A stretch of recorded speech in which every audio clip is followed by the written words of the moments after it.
എല്ലാവർക്കും നമസ്കാരം. ഇന്ന് IFPSന്റെ ഇടതടവില്ലാതെ തുടർന്നു വരുന്ന മലയാളം വെബിനാറിന്റെ 2113 ദിവസം. ഇന്ന് നമ്മോടൊപ്പം അതിഥിയെ എത്തുന്നത് ഡോക്ടർ ശാന്താചന്ദ്രൻ മാഡം ആണ്. ശാന്താമ്മയുടെ ഇന്നത്തെ ഈ ക്ലാസ് കേൾക്കുന്നതിന് വേണ്ടി സൂം പ്ലാറ്റ്ഫോമിൽ എത്തിയിട്ടുള്ള എല്ലാ ബഹുമാനീയരായ ഡോക്ടേഴ്സിനെയും ഹോമിയോപ്പതി സ്നേഹികളെയും വളരെ സ്നേഹപൂർവ്വം ഇന്നത്തെ പ്രോഗ്രാമിലേക്ക് സ്വാഗതം ചെയ്യുന്നു. ശാന്താമ്മയെ നമുക്ക് പ്രത്യേകിച്ച് പരിചയപ്പെടുത്തേണ്ട കാര്യമില്ല. നമുക്ക് എല്ലാവർക്കും ആദരണീയയായ ഇൻഫെർട്ടിലിറ്റി ചികിത്സയിൽ അഗ്രഗണ്യയായ ശാന്താചന്ദ്രൻ മാഡമാണ്. 2021 ആതിരദാസ് അവാർഡ് ലഭിച്ചിട്ടുണ്ട്. ധാരാളം പ്ലാറ്റ്ഫോമുകളിൽ മാഡം ക്ലാസ് എടുക്കുന്നുണ്ട്. കൂടാതെ ഇൻഫെർട്ടിലിറ്റി കേസുകളിൽ തൊട്ടതെല്ലാം പൊന്നാക്കിയ 2 വ്യക്തികളിൽ ഒരാളാണ് ശാന്താചന്ദ്രൻ മാഡം. മാഡം ഇന്ന് നമുക്കെടുക്കുന്ന വിഷയം ഗർഭാശയമുഖം അഥവാ സെർവിക്സിലുണ്ടാകുന്ന രോഗങ്ങളും അവയുടെ ഹോമിയോപ്പതിക് മാനേജ്മെന്റുമാണ് ഡോക്ടർ നടക്കുന്ന വിഷയം. നല്ലൊരു ക്ലാസ് പ്രതീക്ഷിച്ചുകൊണ്ട് ഏറെ സ്നേഹത്തോടെയും ആദരവോടെയും മാഡത്തിന് ഇന്നത്തെ ക്ലാസ്സിലേക്ക് സ്വാഗതം ചെയ്യുന്നു. ക്ലാസ് തുടങ്ങാം. ഒരു നിമിഷം ഈശ്വര പ്രാർത്ഥന വിട്ടുപോയി. ഈശ്വര പ്രാർത്ഥനയോടുകൂടി ക്ലാസ് തുടങ്ങും.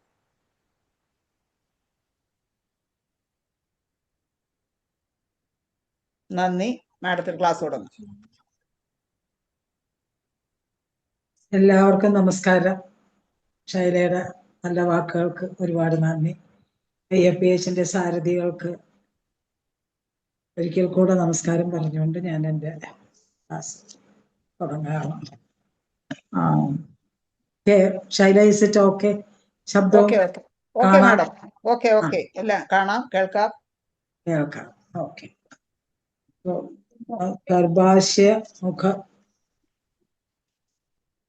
ഗർഭാശയത്തിന്റെ താഴെയുള്ള ഭാഗമാണ് സെർവിക്സ്. അപ്പോൾ ഈ സെർവിക്സിൽ വരുന്ന രോഗങ്ങളെയാണ് ഞാനിന്ന് കുറച്ച് എനിക്ക് അതിനെ കുറിച്ചാണ് സംസാരിക്കുന്നത്. സെർവിക്സ് എന്ന് പറയുന്നത് the lower cylindrical portion of the neck of the uterus. That is അത് കണക്റ്റിംഗ് ദ യൂട്രസിനെ വജൈനയായിട്ട് കണക്ട് ചെയ്യുന്ന പോർഷനാണ് സെർവിക്സ്. കുറച്ച് അതിൻ്റെ അനാട്ടമിയും കൂടെ പറഞ്ഞു പോട്ടെ, അപ്പോഴേ അതിൻ്റെ അവിടെ വരുന്ന കംപ്ലൈൻസിന് നമുക്ക് ഇത് ചെയ്യാൻ പറ്റുള്ളൂ എന്ന് എനിക്ക് തോന്നുന്നു കേട്ടോ. കുറച്ച് അനാട്ടമിയും കൂടെ അതിൻ്റെ സ്ട്രക്ചറും കൂടെ പറഞ്ഞിട്ടുണ്ട്. അപ്പം യൂട്രസുമായിട്ട് കണക്ട് ചെയ്യുന്ന, യൂട്രസും വജൈനയുമായിട്ട് കണക്ട് ചെയ്യുന്ന പോർഷനെയാണ് നമ്മൾ സെർവിക്സ് എന്ന് പറയുന്നത്. അപ്പൊ അത് ഇറ്റ്സ് എ സ്ട്രക്ചർ. ഇതിന്റെ structure and lining are highly specialised ആണ്. ഈ പോർഷനിൽ highly specialised, making it frequent site for medical condition. ഇതിങ്ങനെ കൂടുതൽ എപ്പോഴും ഇൻഫെക്ഷൻ വരാനുള്ള ഒരു ഏരിയയാണ് ദാറ്റ് സെർവിക്സ്. അപ്പോൾ അവിടുത്തെ specialised that lining membrane and അത് കൂടുതൽ നമ്മൾ ഹ്യൂമൻ പാപ്പിലോമ വൈറസ് കൂടുതൽ ഇൻഫെക്ഷന് ചാൻസ് ഉള്ള സൈറ്റാണ് ഈ സെർവിക്സ് എന്ന് പറയുന്നത്. ഇറ്റ് ഈസ് ശരിക്കും പറഞ്ഞാൽ cervix is functioning as A gate keeper between upper reproductive organs and outside environment ആയിട്ടുള്ള ഒരു ഗേറ്റ് കീപ്പർ ആണ് അവിടെ നമ്മൾ തന്നെ ഇൻഫെക്ഷനെ ബാക്ടീരിയയെ ഒക്കെ പ്രൊട്ടക്ട് ചെയ്യുന്ന ഒരു ഏരിയ ആയിട്ടാണ് നമ്മൾ അതിനെ കാണേണ്ടത് ഔട്ട്സൈഡ്. അതിന്റെ പാർട്സ് എന്ന് പറയുന്നത് ഒന്ന് എക്ട്രോസെർവിക്സ്. എക്ട്രോസെർവിക്സ് എന്ന് പറയുന്ന സ്ഥലത്ത് ഔട്ടർ നമുക്ക് കാണാവുന്ന, വജൈനയിൽ കൂടി നോക്കുമ്പോൾ നമുക്ക് കാണാവുന്ന ഏരിയയാണ് എക്ട്രോസെർവിക്സ്. അപ്പൊ അതിൽ ലൈൻ ചെയ്തിരിക്കുന്ന സ്ക്വാമസ് സെൽസ് ആണ്. അപ്പോൾ ഈ ഡോക്ടർക്ക് നമ്മൾ റുട്ടീൻ എക്സാമിനേഷൻ ചെയ്യുമ്പോൾ തന്നെ ആ ഇതിൽ നോക്കുമ്പോൾ തന്നെ കാണാവുന്ന ഏരിയ ആണ് എക്ട്രോസെർവിക്സ്. നമുക്ക് ഇപ്പോൾ ബയോപ്സി റിപ്പോർട്ടൊക്കെ വരില്ലേ, squamous cell carcinoma, squamous cell hyperplasia എന്ന് പറയുന്നത് ഈ എക്ട്രോസെർവിക്സിലുള്ള ഈ സ്ക്വാമസ് സെൽസിനെയാണ്. അതുകൊണ്ടാണ് ഞാൻ അനാറ്റമി ഒന്ന് പറയട്ടെ എന്ന് വിചാരിച്ചു. ഇനി അടുത്ത പോർഷൻ എക്ട്രോസെർവിക്സ് പുറത്തുള്ളത് നമുക്ക് കാണാവുന്ന ഏരിയ. എൻഡോസെർവിക്സ് എന്ന് പറയുന്നത് outer inner part forming a canal that connect the vagina to the main body of the uterus. So ectocervixum main body ആയിട്ടുള്ള യൂട്രസുമായിട്ട് കണക്ട് വജൈനായിട്ട് കണക്ട് ചെയ്യുന്ന പോർഷനാണ് ദറ്റ് എൻഡോസർവിക്സ്. ഇത് ഇവിടെ ഇവിടെ it's main body it's lined with columnar cells. That secretes mucus to facilitate sperm movement. Columnar cells and glandular cells അത് secretes mucus. സ്പേമിന് മൂവ്മെന്റിനുള്ള mucus produce ചെയ്യുന്നത് ഈ എൻഡോസർവിക്സിലാണ്. ഇനി ട്രാൻസ്ഫോർമേഷൻ സോൺ അത് എന്ന് വെച്ചാൽ this is the critical area where the squamous cell and columnar cells meet. രണ്ടും കൂടെ മീറ്റ് ചെയ്യുന്ന because the cells in this zone are highly dynamic. This is the primary site for abnormal cell stages. ഇവിടെയാണ് metaplasia വരിക. കൂടുതൽ most common origin for precancerous growth അവിടെയാണ് transformation സോണിൽ. അപ്പോൾ ഈ നമ്മൾ സെർവിക്സിൽ വരുന്ന complaint, common complaint is can range from benign inflammation തുടങ്ങി ലൈഫ് ത്രെട്ടനിങ് ക്യാൻസർ വരെ ഉണ്ടാവാം ഈ സെർവിക്സിൽ.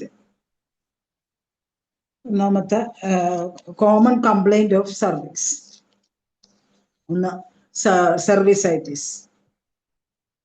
സെർവിസൈറ്റിസ് എന്ന് പറയുമ്പോൾ ഹിയർ ഇത് ഇവിടെ cervixil വരുന്ന inflammation or infection of the cervix usually caused by STD or some chemical irritation, and it leads to abnormal discharge, pain during intercourse and spotting. That is cervicitis. അവിടെ വരുന്ന ഇൻഫ്ലമേഷൻ. ഐറ്റിസ് എന്ന് പറയുമ്പോൾ inflammation ആണ്. അവിടെ വരുന്ന inflammation ആണ് നമ്മൾ സെർവിസൈറ്റിസ് എന്ന് പറയുന്നത്. കെമിക്കലും ഉണ്ടാവുക. ഇപ്പൊ നമ്മൾ കുറേ സാധനങ്ങളൊക്കെ ഇട്ട് വാഷ് അതൊക്കെ പറഞ്ഞിട്ടൊക്കെ നമ്മൾ വൈജനൽ ഡോഷും അതൊക്കെ ഉപയോഗിക്കുന്നത്. അപ്പൊ അങ്ങനത്തെ കെമിക്കലിൽ നിന്നൊക്കെ വരാന്നുള്ളതാണ് പറയുന്നത് സെർവിസൈറ്റിസ്. ഇനി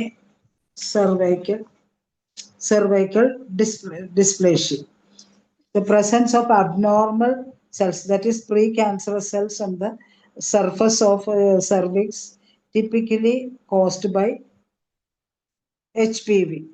It led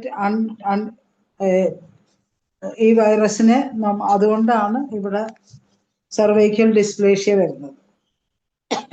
if it is untreated, അതിനെ നമ്മൾ ട്രീറ്റ് ചെയ്യാതിരിക്കുകയാണെങ്കിൽ it can progress to cancer. That is cervical dysplasia. അവിടെ കൂടുതൽ അബ്നോർമൽ സെൽസിന്റെ പ്രസൻസ് ഉണ്ട്. നമ്മളത് ട്രീറ്റ് ചെയ്യണം. ട്രീറ്റ് ചെയ്തില്ലെങ്കിൽ അത് ക്യാൻസറിലോട്ട് മൂവ് ചെയ്യാനുള്ള ചാൻസ് ഉണ്ട്. ഇനി benign growth includes condition like cervical polyps, localized overgrowth of endocervical epithelium, cervical fibroids, nabothian cyst. ഇതെല്ലാം cervical benign growth, that is cervical polyp. അത് ഹാംലെസ് ആണ്. ദാറ്റ്സ് എ ഫ്ലൂയിഡ് ഫിൽഡ് ലംബാണ് ഈ നിബോത്തിയോൺ സിസ്റ്റം, സെർവൈക്കൽ പോളിപ്പ് എന്നൊക്കെ പറയുന്നു. ഇനി വരുന്ന complaint, fourth complaint, cervical cancer. The growth of malignant cells which most commonly originate in the transformation zone. Transformation സോണിലാണ് ഇത് കൂടുതൽ മാലിഗ്നൻസി നമുക്ക് കാണാൻ പറ്റും. Regular screening like pap smear, HPV test and or അത് റെഗുലർ ആയിട്ട് highly effective at catching precancerous cells ഉണ്ട്. Early ആയിട്ട് ഡിറ്റക്ട് ചെയ്യാനായിട്ട് നമ്മൾ പാപ്സ്മിയറും HPV വൈറസ് ടെസ്റ്റും എല്ലാം ചെയ്യുന്നത് നല്ലതായിരിക്കും സെർവൈക്കൽ ക്യാൻസർ കണ്ടുപിടിക്കാൻ. ഇനി അവിടെ സെർവൈക്സിൽ വരുന്ന സെർവൈക്കൽ പോളിപ്സ് വരുന്നതിന് എങ്ങനെയാന്ന് വെച്ചാൽ, സെർവിക്സിലുള്ള ഗ്രന്ഥികൾ അടഞ്ഞു പോകുമ്പോൾ ഉണ്ടാകുന്ന ചെറിയ ദ്രാവകം നിറഞ്ഞ മുഴകളാണ് ഈ സെർവൈക്കൽ പോളിപ്പ് എന്ന് പറയുന്നത്. ഇനി അഞ്ചാമത്തെ complaint cervical insufficiency. Cervical insufficiency എന്ന് പറയുന്നത് അതൊരു structural condition ആണ്, where the cervix begin to open and shorten too early during pregnancy. എപ്പോഴും pregnancy often leading to preterm birth. എപ്പോഴും മിസ്കാരേജ് ഒക്കെ വരുമ്പോൾ സെർവിക്സിന്റെ ലെങ്ത് കുറവായിട്ട് അവിടെ വരുന്നത് നമ്മൾ നേരത്തെ സ്റ്റിച്ച് ഇടണം എന്നൊക്കെ പറഞ്ഞാൽ അതാണ് സെർവൈക്കൽ ഇൻസഫിഷ്യൻസി. അതാണ് 5ാമത്തെ കംപ്ലൈന്റ്. അതിന് എന്ത് ചെയ്യണം എന്നുള്ള നമുക്ക് നേരത്തെ സ്റ്റിച്ച് ഇടുക, വേറെ അത് ചിലപ്പോൾ കൺജനിറ്റലായിട്ട് വരാം, അങ്ങനെയൊക്കെ വരാം.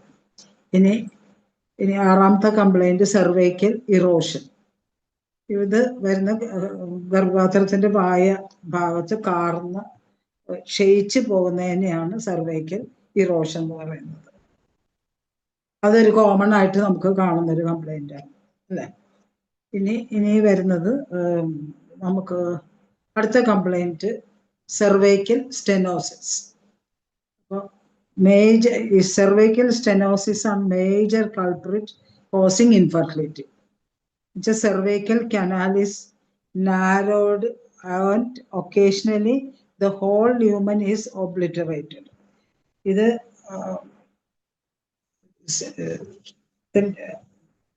cervical opening അവിടെ stenosis എന്നിട്ട് narrowing of that cervical opening. The symptoms depend upon the degree of obstruction, partial or complicated, and menstrual status.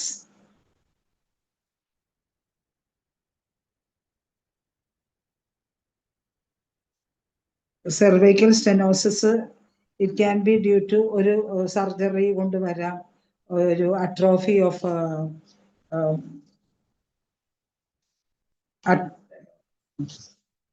atrophy of cervix ആവാം. പിന്നെ അതല്ലെങ്കിൽ ഈ നമ്മൾ കൺജനിറ്റൽ ആൻഡ് അക്യൂട്ട് കോസസ് ആണ് ഈ സെർവൈക്കൽ സ്റ്റെനോസിസ് ഉണ്ടാക്കുന്നത്. അപ്പൊ ഇത് നമ്മൾ റിക്കറന്റ് ആയിട്ട് വജൈനൽ എക്സാമിനേഷൻ ചെയ്തിട്ട് അവിടെ ഒരു ഇഞ്ചുറി വന്നിട്ട് ഒരു സ്റ്റെനോസിസ് വരാം. സെർവൈക്കൽ കാർസിനോമയ്ക്ക് നമ്മൾ റേഡിയേഷൻ ചെയ്യുന്നതിന്റെ അതിന്റെ ആഫ്റ്റർ എഫക്റ്റ് ആയിട്ട് സ്റ്റെനോസിസ് വരാം. അപ്പോൾ ഇതില് അത് ഒരു മെയിൻ കൾപ്രിറ്റ് ആണ്, നമുക്ക് മേജർ കംപ്ലൈന്റ് ആണ് കോസിങ് ഇൻഫെർട്ടിലിറ്റി. ഇനി വരുന്ന അടുത്ത കംപ്ലൈന്റ് വരുന്നത് ആന്റിസ്പെർം ആന്റിബോഡി. ആന്റിസ്പെർം ആന്റിബോഡി അത് നമ്മളെ സെർവൈക്കൽ മ്യൂക്കോസയിൽ വരുന്ന ഒരു 40% അൺഎക്സ്പ്ലെയിൻഡ്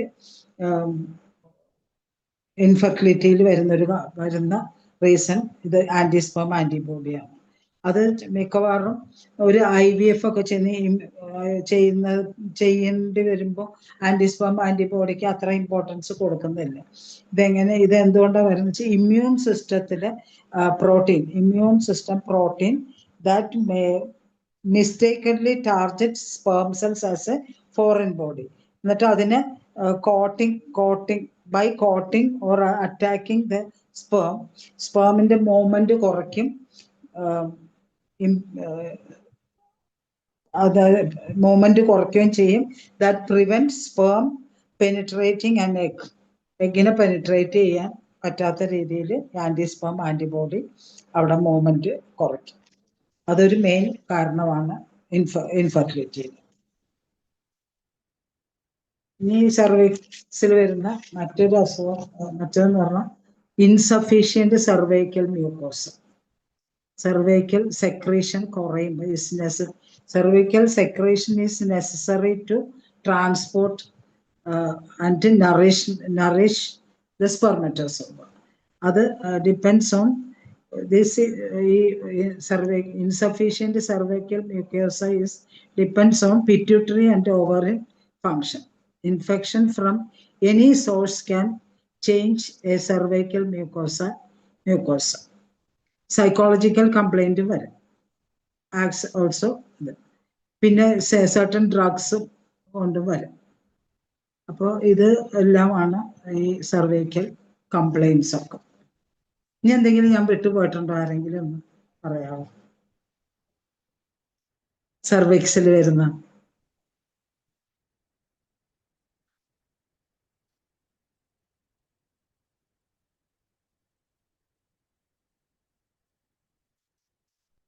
ഇനി മെഡിസിൻസിലോട്ട് പോകുന്നതിന് മുമ്പ് സർവൈക്കൽ കംപ്ലൈന്റ് എന്തെങ്കിലും വിട്ടുപോയിട്ടുണ്ടോ എന്ന് ചോദിക്കുക. ഏതോ പറയാൻ വരുന്നു. കേക്കണ്ട? പോളിപ്പ് ചാന്തേ, പോളിപ്പ് പറഞ്ഞായിരുന്നു. പോളിപ്പ് പറഞ്ഞു അല്ലേ? എല്ലാം പറഞ്ഞോ? അല്ല, അമ്പാടിയമ്മ പറഞ്ഞത് പോളിപ്പ് പറഞ്ഞോന്ന്. പോളിപ്പ് പറഞ്ഞു, സർവൈക്കൽ പോളിപ്പ് പറഞ്ഞു. പിന്നെ ഇനി വിശദമായിട്ട് പറയാനുള്ള സർവിക്കൽ ക്യാൻസറുകൾ, അത് ഡിസ്പ്ലേഷ്യയിൽ സർവൈക്കൽ ക്യാൻസറും പറഞ്ഞു. ദാറ്റ് ഈസ് ഓൾസോ പറഞ്ഞു. പറഞ്ഞല്ലോ. സർവൈക്കൽ പോളിപ്പ് പറഞ്ഞു, സർവൈക്കൽ ഇൻസഫിഷ്യൻസി, പോളിപ്പും സിസ്റ്റും, ബിനൈൻ ആൻഡ് ഇത് ഓവർ ഗ്രോത്ത് ഓഫ് ടിഷ്യൂസ് എല്ലാം പറഞ്ഞു. ഇനി സർവൈക്കൽ ക്യാൻസർ അതും പറഞ്ഞു.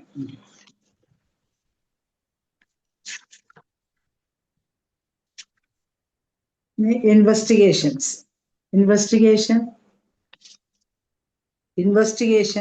എന്ന് പറയുമ്പോൾ routine and preventive screening, it's depth, routine examination. പിന്നെ വിഷ്വൽ എക്സാമിനേഷൻ, വിഷ്വൽ ടെസ്റ്റ്, ഇനി അബ്നോർമൽ സെൽസ് ഉണ്ടോ, വൈറസ് ഉണ്ടോ എന്നുള്ളത് വിഷ്വലായിട്ട് ഒരു ഡോക്ടർ ക്യാൻ സീ. ഇനി നെക്സ്റ്റ് വരുന്നത് പാപ്സ്മിയർ ആണ് അല്ലെ? സർവൈക്കൽ എപ്പോഴും സർവിക്സിന് പാപ്സ്മിയർ ആണ് നോക്കുന്നത്. Collect cell from surface of the cervix to identify the precancerous condition changes. ഇനി വരുന്നത് HPV and DNA test, analysis of cervical cells for the presence of high rich strains of the HPV virus, which cause almost all cancers of cervix. അത് biopsy ചെയ്തിട്ട് നമുക്ക് ആ സെൽസിന് കാണാം. ഇനി manual examination of pelvisന് manual examination of uterus, ovary, vagina, cervix to check swelling, tenderness or lump അത് ഉണ്ടോന്നുള്ളത് pelvic examination. ഇനി ഒരു കോൾപോസ്കോപ്പി, ദാറ്റ് ഈസ് മാഡം. എന്തോ PV അതാണ് മാനുവൽ എക്സാമിനേഷൻ എന്ന് പറഞ്ഞു. Manual examination of the uterus, ovary, vagina, cervix to check swelling. അപ്പൊ PV ചെയ്യുമ്പോൾ bleeding ഒക്കെ വരുവാണെങ്കിലും നമുക്കത് അറിയാൻ പറ്റുമല്ലോ. പിന്നെ ഇനി വരുന്നത് colposcopies, magnified illuminated visual examination of the cervix using a special microscope called കോൾപോസ്കോപ്പ്.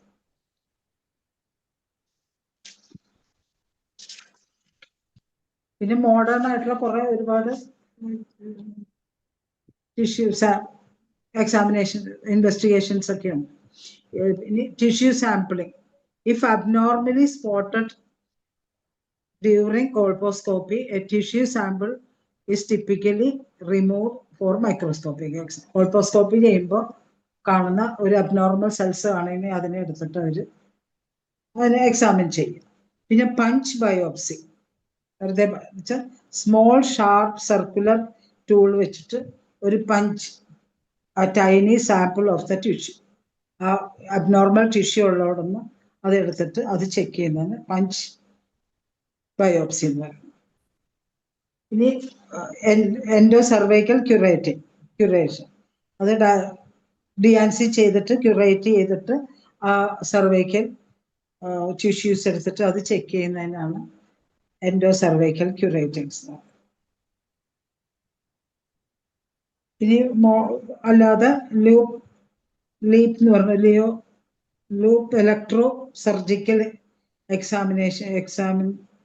excision procedure uses a thin electrical wire loop to remove abnormal tissue samples for test. അങ്ങനത്തെ ഒരു ടെസ്റ്റും ഉണ്ട്. പിന്നെ ഇതെല്ലാം കഴിഞ്ഞ് പിന്നെ MRI, CT, പെറ്റ് സ്കാൻ, അതെല്ലാമാണ് investigation. പിന്നെ സിസ്റ്റോസ്കോപ്പി, വ്യൂയിങ് ബ്ലാഡറിൽ എന്തെങ്കിലും അതിൻ്റെ സ്പ്രെഡ് ഉണ്ടോ എന്ന് അറിയാനായിട്ട് സിസ്റ്റോസ്കോപ്പി, പ്രോക്ടോസ്കോപ്പി, രക്തത്തിലേക്ക് ഉണ്ടെങ്കിൽ അറിയാനായിട്ട് proctoscopy, check four organ involvement. സർവിക്സിനോട് അടുത്ത് കിടക്കുന്ന ഓർഗൻസിനെ എല്ലാം നമ്മൾ അതെല്ലാം കണ്ടുപിടിക്കാനുള്ള ഇൻവെസ്റ്റിഗേഷനും കൂടെ ചെയ്യും. ഇനി നമുക്ക് നമ്മുടെ മെഡിസിനിലേക്ക് പോകും. ഇപ്പൊ മെയിൻ ആയിട്ട് വരുന്നത് സെർവൈക്കൽ ക്യാൻസർ ആണ്. അപ്പൊ സെർവൈക്കൽ ഒരു primary warning symptoms of cancer, ഒരു 7 സിംറ്റംസ് ഉണ്ട്. Warning symptoms of cervical cancer അത് വെച്ചാൽ ഒന്ന് abnormal vaginal bleeding after sexual intercourse or between regular menstrual period or after menopause ആണ് abnormal vaginal bleeding. It is primary warning symptoms ആണ് ഞാൻ പറയുന്നത് കേട്ടോ.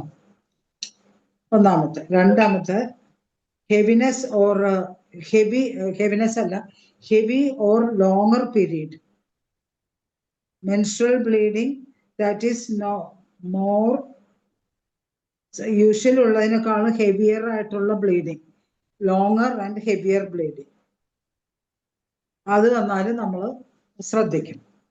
ഇനി അൺയൂഷ്വൽ വജൈനൽ, ഭയങ്കര offensive and watery and corroding discharge, foul smelling discharge, vaginal discharge, അപ്പോഴും നമ്മൾ suspect ചെയ്യണം. ഇനി pain during intercourse, discomfort or deeper pain during coition or bleeding during കോയിഷൻ.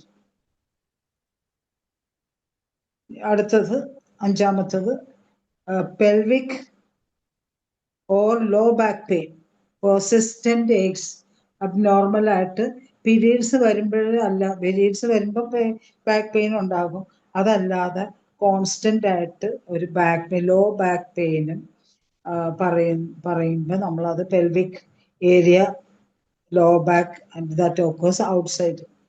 Menstruation അല്ലാത്ത സമയത്തും ഇങ്ങനെ ലോ ബാക്ക് പെയിൻ സിവിയർ ആയിട്ട് പറയുമ്പോൾ അതും ഒരു വാർണിംഗ് സിംറ്റമാണ്.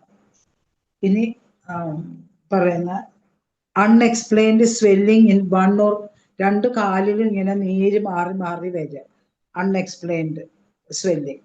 അപ്പോൾ അത് വരുമ്പോഴും നമ്മൾ പ്രസ് ഈ സെർവൈക്കൽ ഗ്രോത്ത് വന്നിട്ട് അത് വല്ല നെർവിലോ വെയിനിലോ പ്രസ് ചെയ്തിട്ടുള്ള ബ്ലഡ് വെസൽസിലോ പ്രസ് ചെയ്തുകൊണ്ട് വരുന്ന സ്വെല്ലിംഗ് ആണ്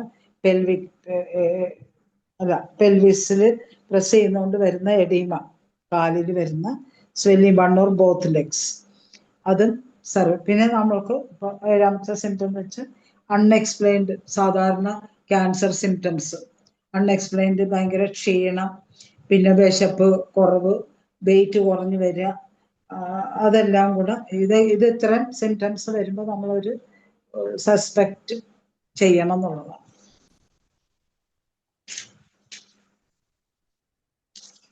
ഇൻവെസ്റ്റിഗേഷന് സമയം ഇഷ്ടം പോലെ ഉണ്ട്. പാർട്സും കഴിഞ്ഞ് ഇൻവെസ്റ്റിഗേഷൻ കഴിഞ്ഞ് ഇനി സെർവൈക്കൽ, ഇനി മെഡിസിൻ, നമ്മുടെ മെഡിസിനിലോട്ട് പോകാം. സെർവൈക്കൽ ബിനൈൻ ഗ്രോത്ത് മെഡിസിൻ തുടങ്ങട്ടെ. എനിക്ക് ഇൻവെസ്റ്റിഗേഷനിൽ ഞാൻ മറന്നുപോയ വല്ലതും ഉണ്ടെങ്കിലോ, ഞാൻ വിട്ടുപോയ വല്ലതും ഉണ്ടെങ്കിലോ അതും കൂടെ ഒന്ന് ആരെങ്കിലും ഇതിലുള്ളവരൊന്ന് ആഡ് ചെയ്താൽ കൊള്ളായിരുന്നു.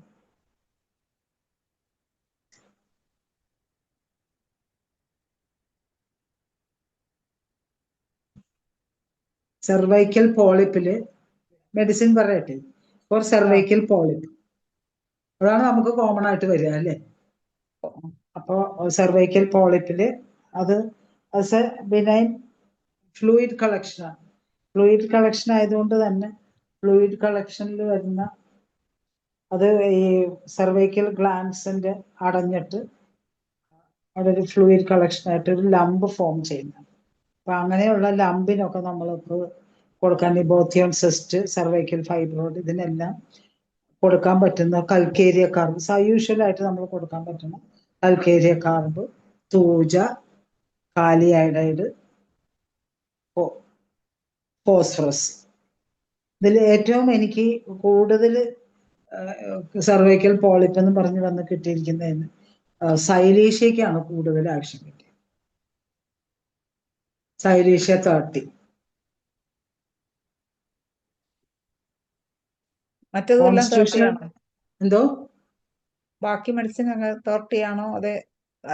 ബാക്കി മെഡിസിനും വരുന്നുണ്ട്. കൽക്കേരിയ കാർബ് എവിടെ അല്ല, ഫ്ലഷ് ഗ്രോത്ത് ഒക്കെ 30 ആണോ? പൊട്ടൻസി അവരവരുടെ ഉചിതം പോലെ കൊടുക്കും. 30 തുടങ്ങി മേലോട്ട് പോകാലോ. 30ന്റെ മുകളിലോട്ടോ താഴത്തേക്കൊക്കെ പോകാം.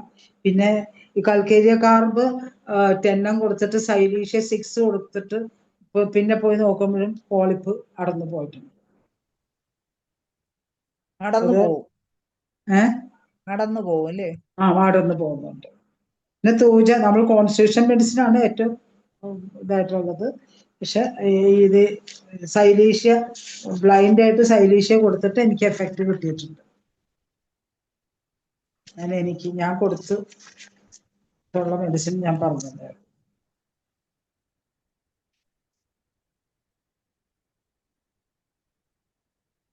പിന്നെ നമുക്ക് സെർവൈക്കൽ പോളിപ്പിനുള്ള മെഡിസിൻ പറഞ്ഞു. ഇനി നമുക്ക് സെർവൈക്കൽ ഇറോഷനുള്ള മെഡിസിൻ. സെർവൈക്കൽ ഇറോഷൻ ഒരു കോമൺ ആയിട്ട് വരുന്ന കംപ്ലൈന്റ് ആണ് നമുക്ക് എപ്പോഴും ഇല്ലേ. അപ്പൊ നമുക്ക് അതിന്റെ ഡിസ്ചാർജിന്റെ ഒക്കെ നേച്ചർ അനുസരിച്ചിട്ട് നമ്മൾ മരുന്ന് കൊടുക്കുക. ഒരു ബ്ലൈൻഡ് ആയിട്ട് നമുക്ക് കൊടുക്കാൻ പറ്റുന്നത്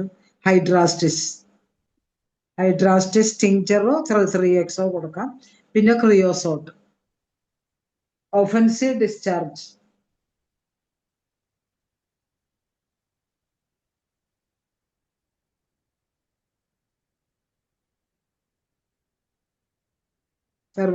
സെർവൈക്സിന് വരുന്ന കംപ്ലൈന്റിനും വജൈനയ്ക്കും എല്ലാം ആയിട്ട് നമുക്ക് ഡിസ്ചാർജ് ഒക്കെ ആണല്ലോ, സ്മെല്ലും ഡിസ്ചാർജ് ഒക്കെയാണ് നമുക്ക് മെയിനായിട്ട് കാണുന്നത്. സെർവൈക്കൽ ഇറോഷന് ഹൈഡ്രാസ്റ്റിസും ക്രിയോസോട്ടും.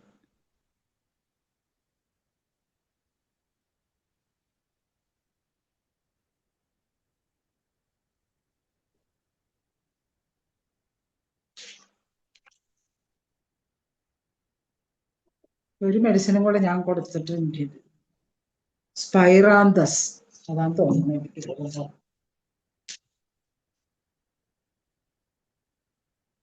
യെസ്, വളരെ എഫക്റ്റീവ് ആയിട്ട് ഒരു മെഡിസിനാണ് സ്പൈറാന്തസ് കേട്ടോ.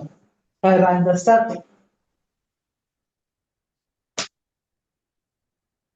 ഈ മെഡിസിന് ഡിസ്ചാർജിന് ഭയങ്കര ഒഫൻസീവ് സ്മെല്ലും തൈര് പോലത്തെ ഡിസ്ചാർജും ചോർച്ചിലും ഫിഷ് സ്മെല്ലും കൂടിയായിരുന്നു. അപ്പോൾ നമുക്ക് ഡയഗ്നോസിസ് റിപ്പോർട്ട് കൊണ്ടുവന്നത് സർവൈക്കൽ ഇറോഷൻ. അപ്പൊ അതിന് ഞാൻ സ്പൈറാന്തസ് 30. ഓക്കെ. ഇനി എനിക്കൊരു ഇൻഫെർട്ടിലിറ്റിയിൽ നമുക്കൊരു ത്രട്ടണിങ് ആയിട്ട് വരുന്ന സെർവൈക്കൽ സ്റ്റെനോസിസ്. എനിക്കൊരു അനുഭവം പറയാം. എൻ്റെ വീട്ടിൽ താമസിച്ചിരുന്ന ഒരു യങ് ഡോക്ടേഴ്സ് 2 പേരും MS പഠിക്കുന്നു. അപ്പോൾ കല്യാണം കഴിഞ്ഞ് പെട്ടെന്ന് തന്നെ പ്രഗ്നന്റ് ആയപ്പോഴത്തേക്ക് അവർക്ക് UK-യിൽ US-ൽ പോക്ക് നടക്കില്ല. അപ്പൊ അവരതിന് ആ പ്രഗ്നൻസി MTP ചെയ്തപ്പോ യൂഷ്വലി ആ കുട്ടി ഒരു കീലോയിഡ് ടെൻഡൻസി ഉള്ള കുട്ടിയായിരുന്നു. അപ്പോൾ ഈ MTP ചെയ്ത് കഴിഞ്ഞപ്പോൾ സിവിയർ സ്റ്റെനോസിസ്, സെർവിക്സ് ഒത്തിരി പ്രാവശ്യം ഡയലേറ്റ് ചെയ്തു. അപ്പോഴും ആ സെർവിക്സ് ഇങ്ങനെ ഒരു വശം ഇങ്ങനെ അടഞ്ഞിട്ട് ഒരു 3/4 ഇങ്ങനെ സ്റ്റിഫായി ഇങ്ങനെ ഒരു കീലോയിഡ് പോലെ ഫോം ചെയ്തു. പിന്നെ അവർക്ക് രണ്ടുപേരും സർജൻസ് ആണ്. എൻ്റെ നാട്ടിൽ എൻ്റെ ഹസ്ബൻഡിന്റെ വീട്ടിൽ അവിടെ താമസിച്ചിരുന്നത്. അപ്പോൾ ഞങ്ങൾ വെറുതെ കാഷ്വലായിട്ട് സംസാരിച്ചപ്പോൾ ഞങ്ങൾക്കൊന്നുമില്ല, ഓരോ പ്രാവശ്യം ഡയലൈറ്റ് ചെയ്യും, അതുകൊണ്ട് വലിയ പ്രയോജനമൊന്നും കിട്ടിയില്ല. സർവൈക്കൽ ഡയലൈറ്റ് ചെയ്യാം, പിന്നെ കൺസീവ് ചെയ്തുമില്ല, അങ്ങനെ നിങ്ങൾക്ക് വല്ലതും ചെയ്യാൻ പറ്റുമെന്ന് ചോദിച്ചു. അപ്പം ഞങ്ങളുടെ മെഡിസിൻ ഞാൻ അന്ന് കൊടുത്തത് കീലോയിഡിന്റെ മെഡിസിൻ, നമുക്ക് തൂജയും തയോസിയാമിനുമാണ് ഞാൻ കൊടുത്തത് അവർക്ക്. പിന്നെ അത് അവർ പോവുകയും ചെയ്ത് US പോയി, അവരത് മാറിയോ. അപ്പൊ അതിന് ഒരു കുറച്ച് നാൾ കഴിഞ്ഞപ്പോഴത്തേക്കും പറഞ്ഞു നല്ലോണം ബെറ്റർ ആയി എന്ന് പറഞ്ഞു. മീൻസ് അവര് ഡയലൈറ്റിങ് നിർത്തിയെന്ന് പറഞ്ഞു. അപ്പൊ ബെറ്റർ ആയല്ലോ. അപ്പോ പിന്നെ കൺസീവ് ചെയ്തില്ല എന്നൊന്നും എനിക്കറിയാൻ പാടില്ല. അത് പിന്നെ അവരെന്നെ കോണ്ടാക്ട് ചെയ്തില്ല. അപ്പൊ പോകുന്നതിന് മുന്നേറ്റ് ഞാനത് എഴുതി കൊടുക്കുകയും ചെയ്തേ. അപ്പോൾ ഈ സർവൈക്കൽ സ്റ്റെനോസിസ് വരുമ്പോൾ തയോസിയാമിന് നല്ല ആക്ഷൻ ഉണ്ട്, 3x.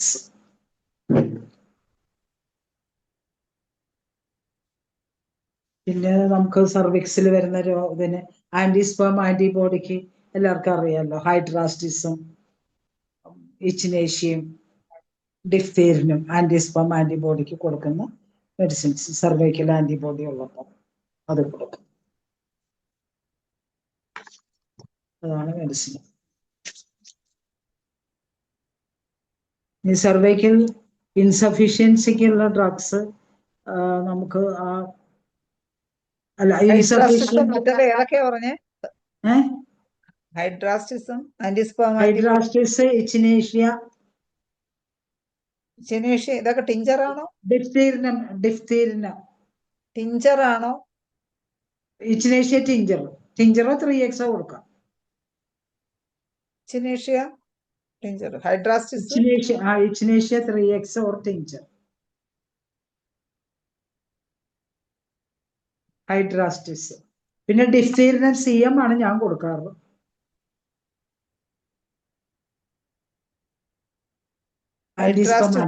ഹൈഡ്രാസ്റ്റിസ് ഏത് പൊട്ടൻസി കൊടുക്കാറ്? ഹൈഡ്രാസ്റ്റിസ് 3x ആണ്. 3x അല്ലെങ്കിൽ ടിഞ്ചർ കൊടുക്കും.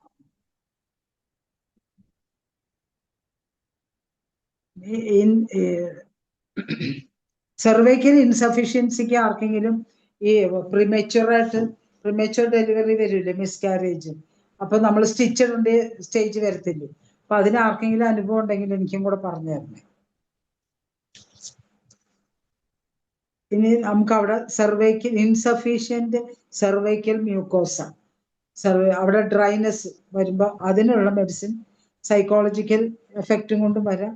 അവിടെ കൂടുതൽ വരുന്നത് ഓർമെറ്റ്, ഗ്രാഫൈറ്റിസ്, കാലികാർബ്, ഹൈഡ്രാസ്റ്റിസ്, ലൈക്കോപോഡിയ, ലൈസിൻ, നാട്രമോർ, ആസിഡ് നൈട്രിക്ക, പ്ലംബമെറ്റ്.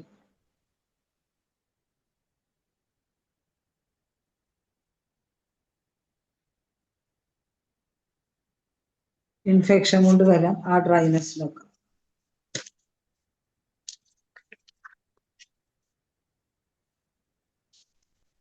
നമുക്ക് യൂഷ്വലായിട്ട് നമ്മൾ സർവീസൈറ്റീസിനൊക്കെ കൊടുക്കുന്ന മെഡിസിൻസ് ഒക്കെ തന്നെയാണ് എഴുതിയിരിക്കുന്നത്. ഇപ്പൊ നമ്മൾ സെപ്പിയ കൊടുക്കും, yellow discharge, yellow greenish discharge, painful coition, അതൊക്കെ സിംറ്റമാറ്റിക് ആയിട്ട് നമുക്ക് കൊടുക്കാൻ പറ്റുന്ന മെഡിസിൻസ് ആണ്. യെല്ലോയിഷ് ഡിസ്ചാർജ് വരുമ്പോൾ പെയിൻഫുൾ കോയിഷൻ, സെപ്പിയ. പിന്നെ മെർക്സോളിന്റെ സിംറ്റം ആപ്തസ് അൾസർ പോലെ ഒക്കെ വരുമ്പോഴത്തേക്കും മെർക്സോള്, ബാക്കി മെർക്സോളിന്റെ സിംറ്റം കൂടി ഉണ്ടെങ്കിൽ നമുക്ക് മെർക്സോള് കൊടുക്കും.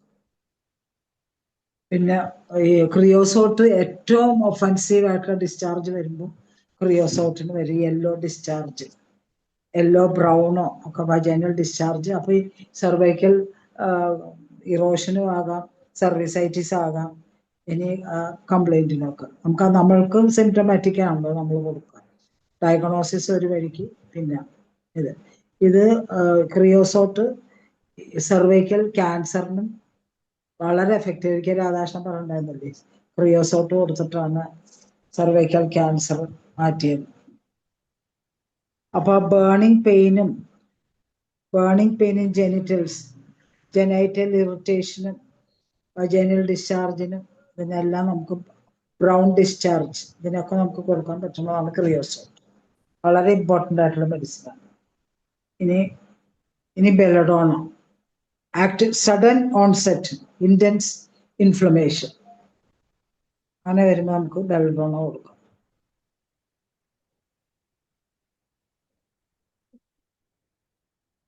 ക്യാൻതാരിസ്, അത് recommended when cervicitis associated by burning, painful micturition, urination, frequent urge to urinate. Cervicitis urinary infection കൂടെ വരുമ്പോൾ ക്യാൻതാരിസ് ആണ്.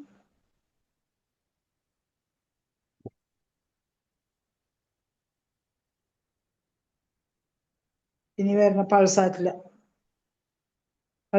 നമുക്ക് എല്ലാവർക്കും അറിയാം, നല്ല thick creamy discharge, bloody discharge. And പൾസാറ്റിലയുടെ വുമൺ വിത്ത് വാം ബ്ലഡ്, ഇങ്ങനെ പൾസാറ്റിലയുടെ അതർ സിംറ്റംസും കൂടെ ചെല്ലുമ്പോൾ നമുക്ക് പൾസാറ്റില കൊടുക്കും. നമുക്ക് ഓരോ സർവൈക്കൽ പോളിപ്പിന്റെ ഞാൻ പറഞ്ഞു, കൽക്കേരിയ കാർബ് ഓഫൻ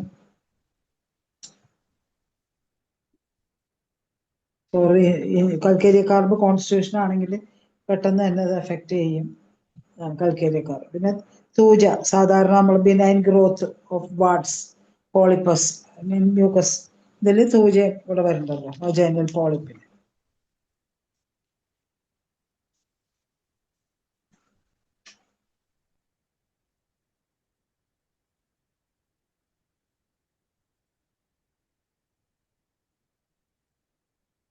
നമുക്ക് ഇന്റർമെൻസ്ട്രൽ ബ്ലീഡിങ് വരുമ്പോൾ കൊടുക്കാനായിട്ട് ബോവിസ്റ്റോ കൊടുക്കാം, ഓരോ സിംറ്റം വെച്ചിട്ട്. ഇനി സെർവൈക്കൽ ക്യാൻസറിന് വരുന്നത് ടാരന്റുല പറയുന്നുണ്ട്.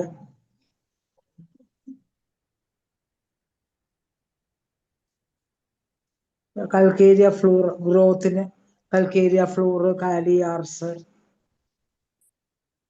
ഇറോഷന്റെ മെഡിസിൻ ഞാൻ പറഞ്ഞല്ലോ അല്ലെ, ആർജന്റ് മെറ്റീരിയൽ ഹൈഡ്രാസ്റ്റിസ് പറഞ്ഞല്ലോ. ക്രിയോസോട്ട്, വയറ്റിലൊക്കെ സൾഫർ അല്ല. ഇൻഡുറേഷൻ, സർവൈക്കൽ ഇൻഡുറേറ്റഡ് ആയിട്ട് വരുമ്പോൾ നമുക്ക് കാർബോ അനിമാലിസ്, ഒണയം, നാട്രം കാർബ്, സെപ്പിയൻ.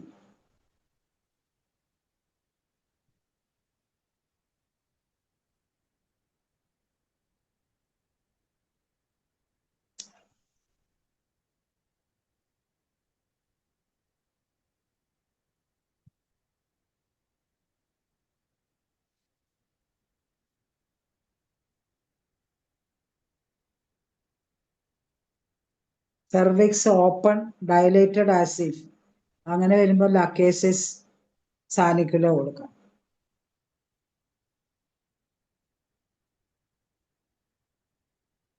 സെർവിക്സ് നമ്മൾ ഓസ് റിജിഡ്, അത് യൂഷ്വലി ഡ്യൂറിങ് ലേബർ നമ്മൾ അതിന് ആ റിജിഡിറ്റി വരാതിരിക്കാനാണ് കോളോഫിലും സിംസിഫുകയും പൾസാറ്റില CM ഒക്കെ കൊടുക്കുന്നത്, ജൽസീമിയൊക്കെ കൊടുക്കുന്നത്.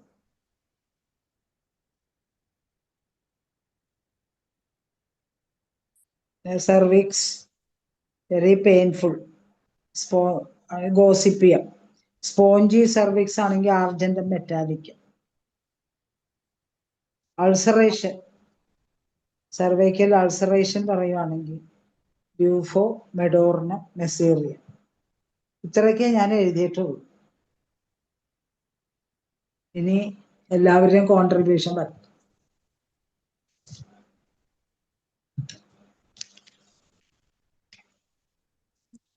ഏറ്റവും ലാസ്റ്റ് പറഞ്ഞ ഏതായിരുന്നു?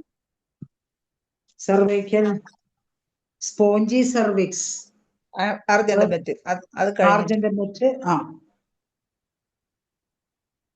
പിന്നെ അൾസറേറ്റീവ്, അതിന് ബ്യൂഫോ, മെഡോർണം, മെസേറിയ.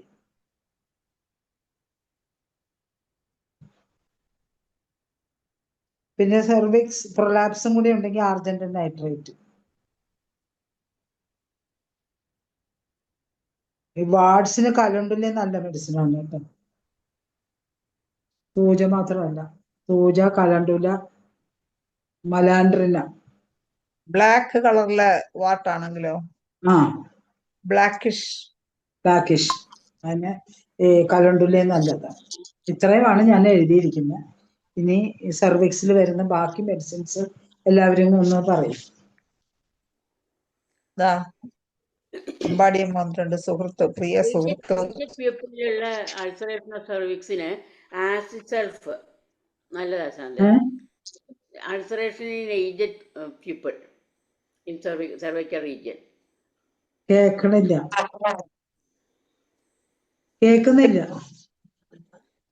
Ulceration in aged people. Ulceration of cervix in aged people. Aged പീപ്പിളിന് Acid sulfur. Acid sulph. Acid sulph. Okay. Fetid acrid discharge from cervix. അതിന് കാർബോളിക് ആസിഡ് നല്ലതാ. കാർബോളിക് ആസിഡ്, കാർബോ അനിമാലിസ് ഞാൻ പറഞ്ഞു. പിന്നെ ആഴ്സാൽബം എനിക്കിത് രണ്ട് കിട്ടിയിട്ടുള്ളതാണ്. പിന്നെ ഇനി ഒന്ന് നമ്മുടെ ക്രിയോസോട്ടിൽ പറയില്ലേ, അവരിലെ ഒരു കീ സിംറ്റം നമുക്ക് കാണാൻ പറ്റുന്നത് bleeding from vagina the next day after coitus. അവരോട് ചോദിച്ചാൽ അവർ തലേ ദിവസം കോയിഷൻ ചെയ്തിട്ടുണ്ടാവും, ഇൻറ്റർകോഴ്സ് ചെയ്തിട്ടുണ്ടാവും.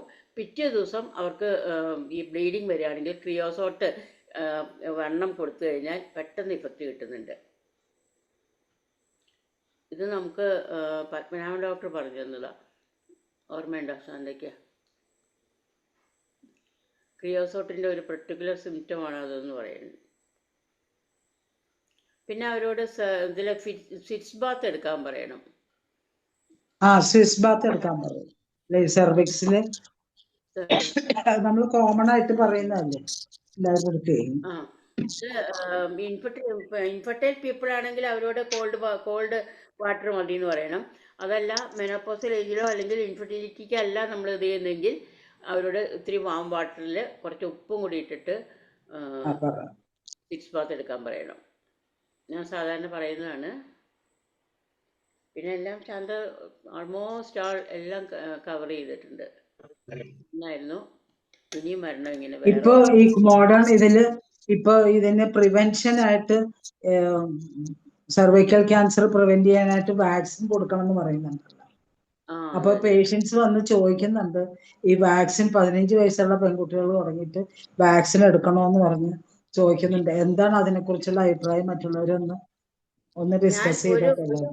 ഇതില് ആരാ ഡോക്ടേഴ്സ് ഉള്ളവരൊന്നും പോലും എന്നോട് ഒത്തിരി പേഷ്യൻസ് ചോദിച്ചിട്ടുണ്ട്.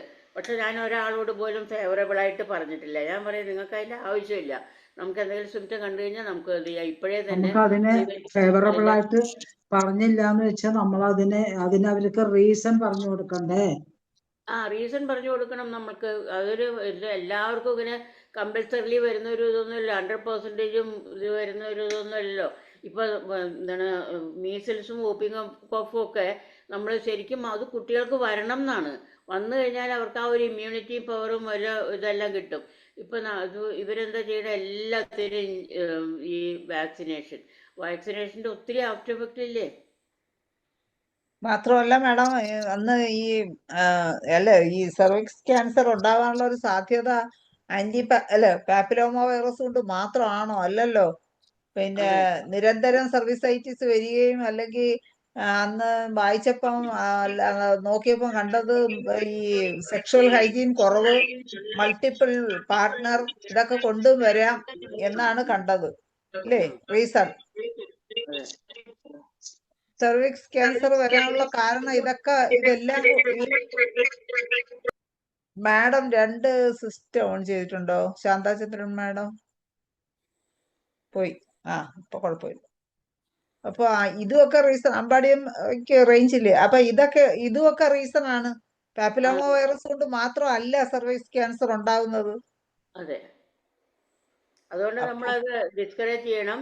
ആ ഞാൻ ഡിസ്കറേജ് ചെയ്യും. എന്നോട് അവര് അതൊന്നും എഴുതിത്തരാൻ ഞാൻ എഴുതി ഞാൻ തരൂല. പക്ഷെ ഇതാണ് അതിന്റെ ഫാക്റ്റ്. നിങ്ങൾ അതിന്റെ ആവശ്യം നമുക്കില്ല. പിന്നെ ഡിപ്പെൻസ് നിങ്ങളുടെ ഇതുപോലെ. ഞാൻ പറയും ഞാൻ 1% പോലും ഞാൻ അതിനെ അംഗീകരിക്കുന്നില്ല എന്ന് പറയും. പിന്നെ ഒരുപാട് സൈഡ് ഇഫക്റ്റ് ഉണ്ട് വാക്സിന്. തീർച്ചയായിട്ടും തീർച്ചയായിട്ടും.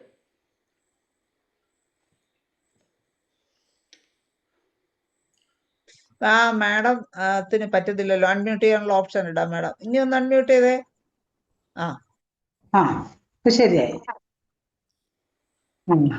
ശരിയായല്ലോ. ആ ശരി, ടാബില് പെട്ടെന്ന് ഡൗൺ ആയിപ്പോയി. ഓക്കെ. അപ്പൊ ഇതില് ഉള്ള നമ്മളെന്താ പറയേണ്ട പേഷ്യൻസിന്റെ അടുത്ത്? വഴി നമ്മള് പിന്നെ വാക്സിൻ എടുക്കാം 15 വയസ്സ് തുടങ്ങി എടുക്കാൻ പറഞ്ഞു. എടുക്കാതിരിക്കുന്നതാണ് നല്ലത്. പിന്നെ നിങ്ങൾക്ക് എടുത്തേ തീരൂ എന്നുണ്ടെങ്കിൽ എടുക്കാം എന്ന് പറഞ്ഞാൽ മതി. കോവിഡ് വാക്സിൻ എടുക്കട്ടെ എന്ന് എന്നോട് ചോദിച്ച ഒറ്റ മനുഷ്യർക്ക് പോലും ഞാൻ എൻ്റെ അനുവാദം കൊടുത്തിട്ടില്ല. അവരാരും എടുത്തിട്ടുമില്ല. പിന്നെ എന്നോട് ചോദിക്കുന്നവരോട് ഞാൻ പറയും, സർക്കാർ നിർദ്ദേശിച്ചിരിക്കുന്ന പണ്ട് മുതലേ എടുത്തുകൊണ്ട് വരുന്ന പരീക്ഷിച്ച വാക്സിനുകൾ നിങ്ങൾ എടുക്കുന്നതിൽ കുഴപ്പമില്ല. അത് കൂടാതെ പുതിയ വാക്സിനുകൾ ഇറങ്ങുന്ന ഒന്നും എടുക്കാതിരിക്കുകയാണ് നല്ലത് എന്ന് പറഞ്ഞു. നമ്മുടെ ഇതിലുള്ള ഡോക്ടേഴ്സിന്റെ അടുക്ക എന്താണ് സർവൈക്കൽ ഇൻസഫിഷ്യൻസിക്ക് വല്ല അനുഭവം ഉണ്ടെങ്കിൽ ഒന്ന് പറയാൻ പറഞ്ഞു. അമ്പാടിയമ്മ അല്ലെ ശാന്തചന്ദ്രൻ മാഡം പറഞ്ഞത് കേട്ട് കാണുമെന്ന് വിചാരിക്കുന്നു. സർവിക്കൽ ഇൻസഫിഷ്യൻസിക്ക് ചന്ദ്രമതി ഡോക്ടർ ഉണ്ട്. എന്ത് പറയുന്നു ചന്ദ്രമതി ഡോക്ടറെ? അൺമ്യൂട്ട് ചെയ്യാനുള്ള ഓപ്ഷൻ ഇടാം. സർവിക്കൽ ഇൻസഫിഷ്യൻസി ചികിത്സിച്ച എന്തെങ്കിലും അനുഭവം ഉണ്ടോ ഡോക്ടർക്ക്? ചന്ദ്രമതിയം ഡോക്ടർ ഒന്ന് പറയുമോ? അൺമ്യൂട്ട് ചെയ്യാമോ ഡോക്ടറെ? ചന്ദ്രമതിയം ഡോക്ടറെ, ചന്ദ്രമതി ഡോക്ടർ ഉണ്ടോ? ഒന്ന് അൺമ്യൂട്ട് ചെയ്യാം.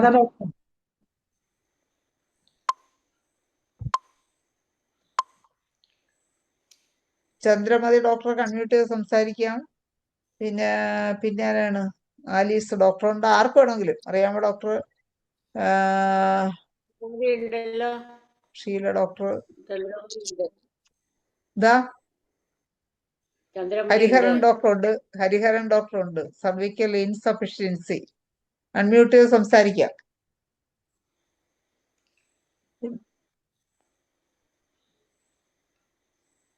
ഹരിഹരൻ ഡോക്ടർക്ക് സംസാരിക്കാമോ? അൺമ്യൂട്ട് ചെയ്ത് സംസാരിക്കാം.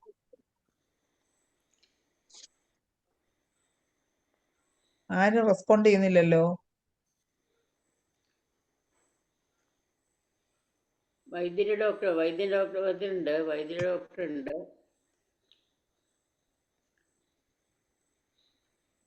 ശ്രീജി വൈദ്യർ ഡോക്ടർക്ക് പിന്നെ ഇപ്പൊ ട്രീറ്റ്മെന്റ് അധികം ഇല്ല.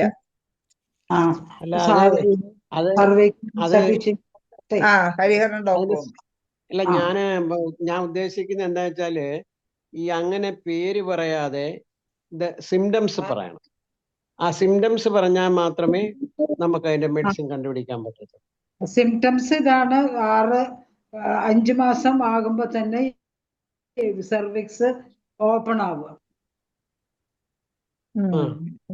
5 മാസം ആകുമ്പോ തന്നെ മിസ്കാരേജ് വരും. സർവിക്സ് ഓപ്പൺ ആയിട്ട് മിസ്കാരേജ് വരും. ഈ സ്റ്റിച്ചിട്ട് കിടക്കുന്ന ഒരു ഏർപ്പാടുണ്ടല്ലോ ഹരിഹരൻ ഡോക്ടറെ, സ്റ്റിച്ചിട്ട് കിടക്കുമല്ലോ. ആ കേസിൽ ഹോമിയോപ്പതിക്ക് എന്താ ചെയ്യാൻ പറ്റുക എന്നാ ചോദിക്കുന്നത് മാഡം. നമുക്ക് ടെൻഡൻസി ടു അബോർഷന്റെ മെഡിസിൻ കൊടുക്കാമെന്നല്ലാതെ ആ പർട്ടിക്കുലർ ഹരി പറഞ്ഞ പോലെ പർട്ടിക്കുലർ ഇത് ഇൻസഫിഷ്യൻസി എന്ന് പറഞ്ഞ് നമ്മൾ എടുക്കാൻ പറ്റില്ലല്ലോ ശാന്തേ. നമ്മൾ സിംറ്റമാറ്റിക് ആയിട്ട് ട്രീറ്റ്മെന്റ് കൊടുക്കുക. നോക്കിയിട്ട് കാലി കൈക്കോ എപ്പിസോ. അതെ, അതെന്തുകൊണ്ടാ അല്ല ശാന്തചന്ദ്രൻ ഡോക്ടറെ, അത് അങ്ങനെ വരുന്നതിന്റെ കാരണം നമ്മുടെ കോമൺ സെൻസ്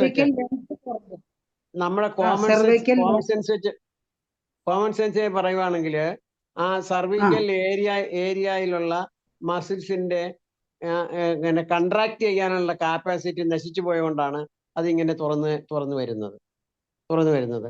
അപ്പൊ നമ്മൾ എന്താ ചെയ്യേണ്ടതെന്ന് വെച്ച് കഴിഞ്ഞാൽ അതിന് കോസ്റ്റിക്കം പോലുള്ള മെഡിസിൻസ് കൊടുക്കണം. അത് അപ്പോൾ അവിടെ ഉണ്ടായിരുന്ന ആ മസിൽസിനെ നമ്മൾ സ്ട്രെങ്തൻ ചെയ്യണം. ആ സ്ട്രെങ്തൻ ചെയ്യാനുള്ള ഹോമിയോപ്പതിക് മെഡിസിൻ കൊടുക്കണം. അതിന് എനിക്ക് തോന്നുന്നത് ഹോമിയോപ്പതിയില് ഈ ഇങ്ങനെ വരുന്ന ആ കേസുകൾക്ക് ബെസ്റ്റ് കോസ്റ്റിക്കം ആയിരിക്കും എന്നാണ് എനിക്ക് തോന്നുന്നത്. കോസ്റ്റിക്കം കോസ്റ്റിക്കാം കോസ്റ്റിക്കം അല ആ എൻ്റെ അത് ഒരു കോമൺ സെൻസ് വെച്ച് ഞാൻ പറഞ്ഞതാണ്. അതായത് മസ്കുലർ പവർ അവിടുത്തെ സർവിക്കൽ ഏരിയയിലെ ആ ഏരിയയിലെ സർക്കുലർ മസിൽസ് കൺട്രാക്ട് ചെയ്യാനുള്ള കാപ്പാസിറ്റി നശിച്ചു പോയിട്ടുണ്ട്. അതുകൊണ്ടാണ് അത് ഓപ്പൺ ചെയ്ത് ഇങ്ങനെ ഇരിക്കുന്നതിന്റെ കാര്യം. മസ്കുലാർ പവർ നഷ്ടപ്പെട്ടു പോയി കാണും. മസിൽ ആ പവർ വീക്ക്നെസ്. അതെ, അതാണ് അതിന്റെ കാര്യം. ആ വീക്ക്നെസ് വന്നിട്ടുണ്ട് അവിടെ. അതിന് നമ്മൾ ആ വീക്ക്നെസ് കോമ്പൻസേറ്റ് ചെയ്യാൻ വേണ്ടിയിട്ടാണ് നമുക്ക് അതിന് ഏറ്റവും ബെസ്റ്റ് മെഡിസിൻ കോസ്റ്റിക്കാം കോമൺലി കോസ്റ്റിക്കമാണ്. നമ്മളെ പ്രഗ്നൻസിക്ക് മുമ്പേ കൊടുക്കണം. അതെ, പ്രഗ്നൻസിക്ക് മുമ്പേ കൊടുക്കണം. പ്രഗ്നൻസിക്ക് കോസ്റ്റിക്കം ഒരു 10 ഒരു ഡോസ് കൊടുക്കണം. ഞാൻ സാധാരണ അങ്ങനെ വരുമ്പോൾ എപ്പിസ്, അതായത് ഫീറ്റൽ മൂവ്മെന്റ് തുടങ്ങുമ്പോഴാണ് ഇതിന് കൂടുതൽ ചാൻസ് ഉള്ളത്. അതായത് 4.5 months 5th month വരുമ്പോഴത്തേക്കും ആ സമയത്ത് ഇങ്ങനെ ഒരു അബോർഷൻ ടെൻഡൻസി കണ്ടു കഴിഞ്ഞാൽ എപ്പിസ് നല്ല ഇഫക്റ്റീവായിട്ട് എനിക്ക് കിട്ടിയിട്ടുണ്ട്. 4-5 പ്രാവശ്യം 4th month 5th month abortion ആയവർക്ക് എപ്പിസ് കൊടുത്തിട്ട് സർവേ ചെയ്ത് ഇതിൽ ലൈവ് ബേബി ഉണ്ടായ കേസ് എനിക്കുണ്ട്. അപ്പം ആ ടെൻഡൻസി മാറി കിട്ടും. പിന്നെ അതുപോലെ തന്നെ 2nd month 1st month 2nd month 3rd month ഒക്കെ ആണെങ്കിൽ കാലി കാർബ്, അതും ഇതുപോലെ ഒരു പ്രിവെൻറ്റീവ് ഒരു ഇഫക്റ്റ് എനിക്ക് കിട്ടിയിട്ടുണ്ട്. പിന്നെ ഡോക്ടറെ അവർക്ക് വേറെ കംപ്ലൈൻസ് ഉണ്ടോ എന്ന് നമ്മളൊന്ന് അന്വേഷിക്കണം. വേറെ എന്തെങ്കിലും സ്ഥായിയായ കംപ്ലൈൻസ് അവർക്കുണ്ടോ, അതുകൂടെ നമ്മൾ കൺസിഡർ ചെയ്യണം. ഇതെങ്ങനെയാണെന്നറിയോ, ഈ അബോർഷൻ ഗ്രോത്ത് ഉണ്ട്, എല്ലാം ഉണ്ട്, പിന്നെ ഹാർട്ട് ബീറ്റ് ഉണ്ട്, ഗ്രോത്ത് ഉണ്ട്, എല്ലാം ഉണ്ട്. ഒരു 5 മാസം ആകുമ്പോഴത്തേക്കും സെർവിക്സ് പതുക്കെ തുറന്നിട്ട് അതിങ്ങനെ അതിന് ഈ 5 മാസം ആകുമ്പോഴത്തേക്ക് അവര് സ്റ്റിച്ച് ഇടേണ്ടി വന്നു. അപ്പൊ ഇപ്പൊ 2 പ്രാവശ്യം സ്റ്റിച്ചിട്ട് ഒരു 6 മാസം ആയി കഴിഞ്ഞപ്പോഴത്തേക്ക് അവിടെ ഒരു യൂറിനറി ഇൻഫെക്ഷൻ വന്ന് സ്റ്റിച്ചും കഴിഞ്ഞു പോയി. ഹോസ്പിറ്റലിൽ കിടക്കുമ്പോ തന്നെ ഇപ്പൊ എന്റെ പേഷ്യന്റ് അവർക്കിപ്പോ 2 പ്രാവശ്യം ഇതുപോലെ ഇങ്ങനെ ആയി. അപ്പൊ ആദ്യത്തെ പ്രാവശ്യം എനിക്കത് മനസ്സിലായില്ലായിരുന്നു. 2ാമത്തെ പ്രാവശ്യമാണ് അവര് പറഞ്ഞത് സർവൈക്കൽ ഇൻസഫിഷ്യന്റ്, സർവൈക്കൽ ലെങ്ത് കുറവാണ്, അതുകൊണ്ടാണ് ഈ ഇത് വരുന്നത്. അപ്പൊ ഇനിയിപ്പോ പറഞ്ഞിരിക്കുന്ന ഇനി പ്രഗ്നന്റ് ആയാൽ ഒരു 3 months ആകുമ്പോ തന്നെ, പ്രഗ്നൻസി ആവുന്നില്ലായിരുന്നു അവര്, പക്ഷെ 3 months കഴിയുമ്പോ തന്നെ അവര് കംപ്ലീറ്റ് ബെഡ് റെസ്റ്റ് എടുത്ത് കാലൊക്കെ പൊക്കി വെച്ച് സ്റ്റിച്ചിട്ട് അവിടെ റെസ്റ്റ് ചെയ്യണമെന്നാ പറഞ്ഞിരിക്കുന്നത്. അപ്പൊ അതിന് നമുക്ക് അല്ലാത്ത അബോർഷൻ അല്ല, നമുക്കിപ്പോ ഒരു monthly every 3rd month abortion, every 3 months അങ്ങനത്തെ കുട്ടിയുടെ പ്രശ്നമോ ബ്ലഡ് സപ്ലൈയുടെ പ്രശ്നമല്ല. സെർവൈക്സ് ഓപ്പൺ ചെയ്തു, സെർവിക്സിന്റെ ലെങ്ത് കുറവ്, അതാണ് അവിടുത്തെ കംപ്ലൈന്റ്. ഓക്കെ ബടിയമ്മ, നമ്മളെ സമയം ഏകദേശം വൈൻഡപ്പ് ചെയ്യാനുള്ള സമയമായി. ഇതൊരു വലിയ പ്രശ്നം തന്നെയാണ്. കാരണം ഒന്ന് പ്രഗ്നന്റ് ആയി വരാന് പല ബുദ്ധിമുട്ടുകളും ഉണ്ട്. അത് കഴിഞ്ഞ് പ്രഗ്നന്റ് ആയി കഴിയുമ്പോ ഈ സ്റ്റിച്ച് ഇടേണ്ട അവസ്ഥ, സ്റ്റിച്ചിട്ട് കാല് പൊക്കി വെച്ചൊക്കെ എത്രയോ മാസങ്ങൾ കിടക്കുന്നവരെ എനിക്ക്. എന്തായാലും അതിനൊരു സൊല്യൂഷൻ എല്ലാരും കൂടി ഒന്ന് ആലോചിച്ച് റെഫർ ചെയ്ത് ഇനിയൊരു ക്ലാസ് വരുമ്പോഴത്തേക്കും തീർച്ചയായിട്ടും എല്ലാരും ഒന്ന് മനസ്സിലാക്കി. ഒരു ഡോക്ടറെ അഡ്മിറ്റ് ചെയ്യാൻ പറ്റില്ല പറയുന്നുണ്ട്, അല്ല, വൈദ്യരെ ഡോക്ടറെ കൺമ്യൂട്ട് ചെയ്ത് കൊടുത്തു. ഞാൻ വൈദ്യരെ ഡോക്ടറെ വിളിക്കാം. അൻസാൽ എന്ന് പറഞ്ഞിട്ടൊരു ഡോക്ടർ. എന്താണ് അൻസൽ ഡോക്ടറാണോ? അൻസൽ ഡോക്ടറൊക്കെ അൺമ്യൂട്ട് ചെയ്യാനുള്ള ഓപ്ഷൻ ഇട്ടു. അപ്പൊ ഡോക്ടർക്ക് എന്തെങ്കിലും പറയാനുണ്ടോ? ഹലോ ഡോക്ടറെ, നമസ്കാരം. അൻസൽ ഡോക്ടർ. ഓക്കെ, ഡോക്ടറെ, ഞാനൊരു ജൂനിയർ ഡോക്ടർ ആയിരുന്നു. പഠിച്ചിറങ്ങിയിട്ട് ഒരു 2 മാസം ആയതേ ഉള്ളൂ. എനിക്കൊരു കേസ് ഉണ്ടായിരുന്നു. ഒരു ഹെവി മെൻസ്ട്രൽ ബ്ലീഡിംഗ് ആണ്. അപ്പൊ നമ്മുടെ ഒരു പരിചയക്കാരിയുടെ അയൽവാസിയായിരുന്നു. അപ്പോ കണ്ടീഷൻ എന്താന്ന് വെച്ച് കഴിഞ്ഞാൽ 1 വർഷമായിട്ട് ഹെവി മെൻസ്ട്രൽ ബ്ലീഡിംഗ് ആണ്.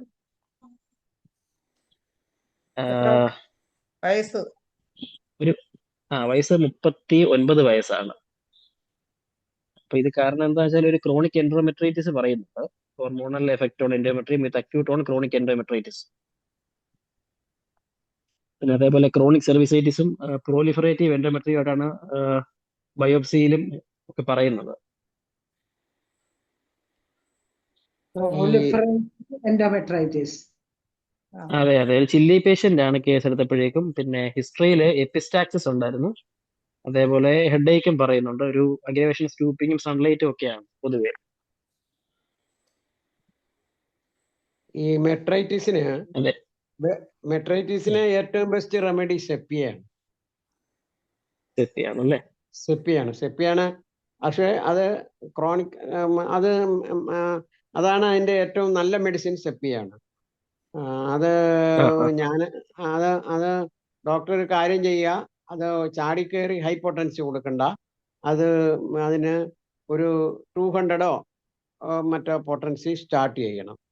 സ്റ്റാർട്ട് ചെയ്തുകൊണ്ട് സെപ്പിയ തന്നെ 0/3 കണ്ടിന്യൂ ചെയ്യണം. അല്ലേ? മെൻസസ് പ്രൊലോങ്ഡ് ആണ്, ഒരു മോർ ദാൻ 7 days ഒക്കെ പോകുന്നുണ്ട്.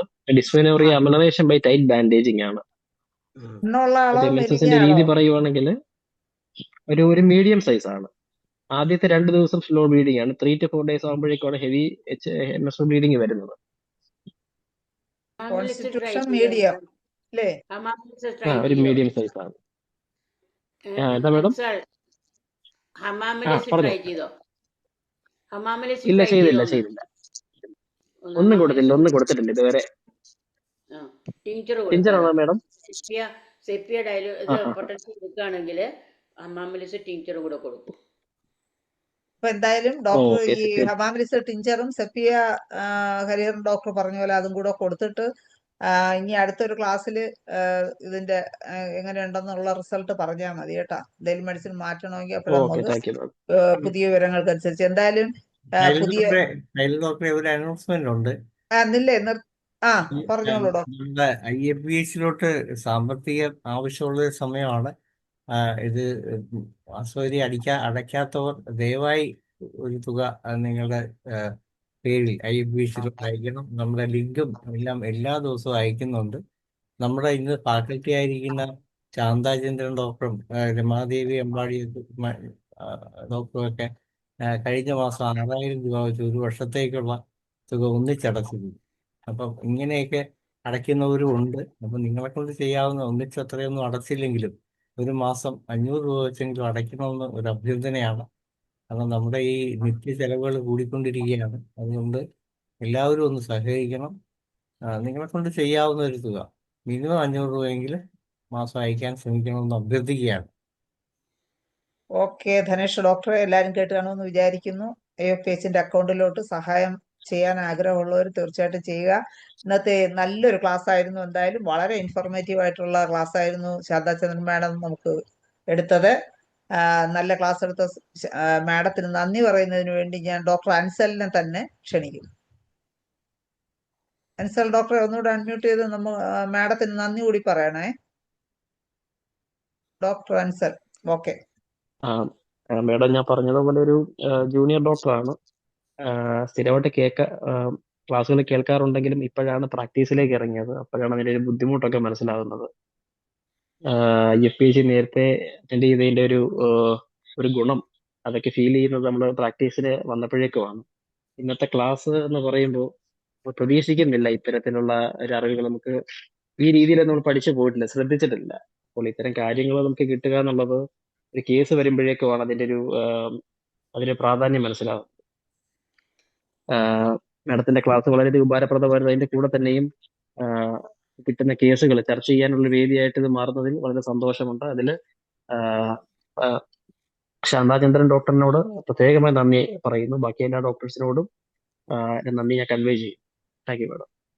ഓക്കെ അൻസൽ ഡോക്ടർക്ക് വളരെ നല്ലൊരു ക്ലാസ് ആയിരുന്നു. ഒരുപാട് നന്ദി.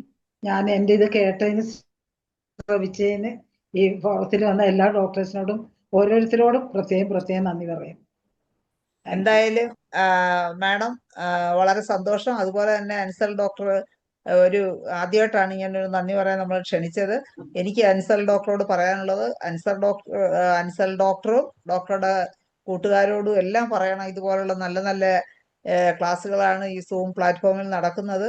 മാത്രമല്ല, നിങ്ങൾ ജൂനിയർ ഡോക്ടേഴ്സിന്റെ സംശയങ്ങൾ ദൂരീകരിക്കാനും പറ്റിയൊരു പ്ലാറ്റ്ഫോമാണിത്.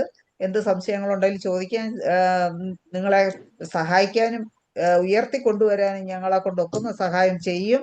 തീർച്ചയായിട്ടും എല്ലാവരും ഇതുപോലെ പങ്കെടുക്കുക. അതെനിക്ക് വെള്ളം വളരെ ഇന്നത്തെ നല്ലൊരു ക്ലാസ്സോടുകൂടി നമുക്ക് ഇന്നത്തെ പ്രോഗ്രാം ഇവിടെ വൈൻഡപ്പ് ചെയ്യാം. എന്തായാലും സംശയ ദൂരീകരണത്തിനായിട്ട് എത്തിയ ഹരിഹരൻ ഡോക്ടർക്കും അമ്പാടിയമ്മയ്ക്കും എല്ലാം പ്രത്യേകം നന്ദി രേഖപ്പെടുത്തുന്നു. നാളെ ഇതേ സമയം കാണുമ്പോഴേക്കും എല്ലാവർക്കും ശുഭരാത്രി നേരുന്നു. നമസ്കാരം. Good night.